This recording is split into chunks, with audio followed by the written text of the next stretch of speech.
Hey guys, Derek Marine here with another story time. I believe I want to say I've told this story to you guys before, but I don't remember. So if I have, I apologize, but if not, it's a funny story, and I think you get a laugh out of it, especially if you haven't heard it. So I was in the Crucible. I don't remember which day it was exactly, but basically you wake up in the morning, pretty early. You only get a couple hours of sleep, and you have to go very quickly to the next, to get ready, to get dressed, to get going, to get your shit put away, and, ready to go so that you can go do whatever you're going to do that day. You have these bags that you shove your sleeping bag into, right? Which, I think all sleeping bags come with one of those. But we had that, but mine, there's a cord on it that you can pull to squeeze the opening shut. And mine, somehow throughout the night, got knotted up, really knotted up. And I couldn't undo the knot. And the opening was fucking almost non-existent for my sleeping, or to be able to shove my sleeping bag in.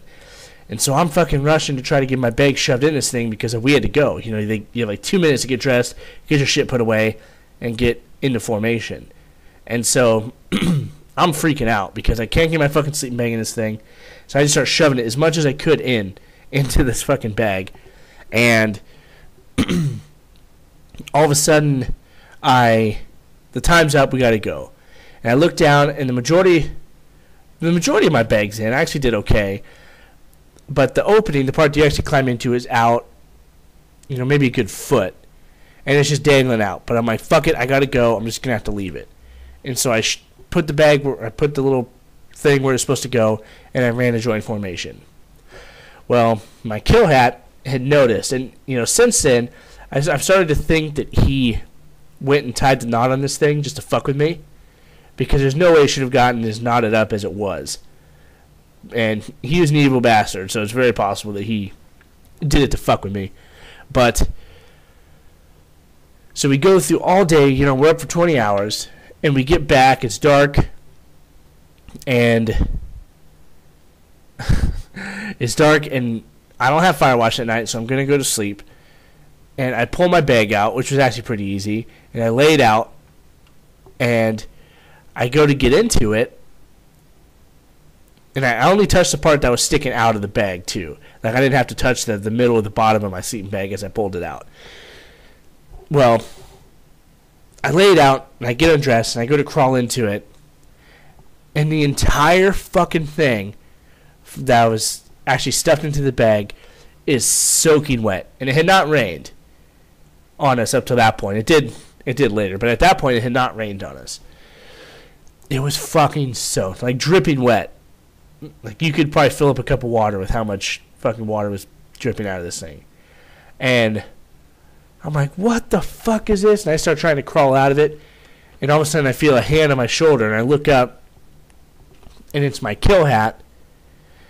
And he's like, nope, with this fucking shit-eating grin on his face. He's like, nope, that's where you're sleeping tonight, recruit. I look at him, and aye, sir. And he goes, what's wrong with your sleeping bag? What's wrong with it? This recruit's sleeping bag is wet, sir. And he goes, interesting. How did your sleeping bag get wet, recruit? And I just look at him, and he's still got that stupid fucking smile. And I go, this recruit does not know, sir. And he goes, could it perhaps be that you didn't put your gear away like you're supposed to because you're a fucking idiot? I go, yes, sir. And he goes, interesting. He's like, I don't know how. It's possible someone shoved a hose in there and turned it on until it was completely soaked, and then took it away knowing that you'll find it right now. And I'm just like, just thinking to myself, motherfucker. And he just had that shitty grin still, and I was looking at him and go, aye, sir, yes, sir. And he goes, all right, sleep tight. And aye, sir, again, and he fucking walked off. And so I was forced to sleep. And it got really cold at night too there. Well, we were there because you're right off the ocean. You can pretty much see the ocean from where we were. And so you get that cold Pacific breeze coming in. and I froze my ass off sleeping in this soaking wet sleeping bag, freezing. It was uncomfortable. And granted, it was probably a good thing that I had to deal with that, because down the road, when I was in Japan, I slept in one that got rained in, and ice literally froze around me, which I think I've told you guys about before. And so, maybe it was good practice for that. I don't know. But either way, he was a dick. My bag was out, which in the end is my fault. Whether or not he tied the knot, on the drawstring there, is of no importance, because fact is I'm the one responsible for getting my gear put away, and I didn't make it happen. So I paid the price. But let's just say that night sucked.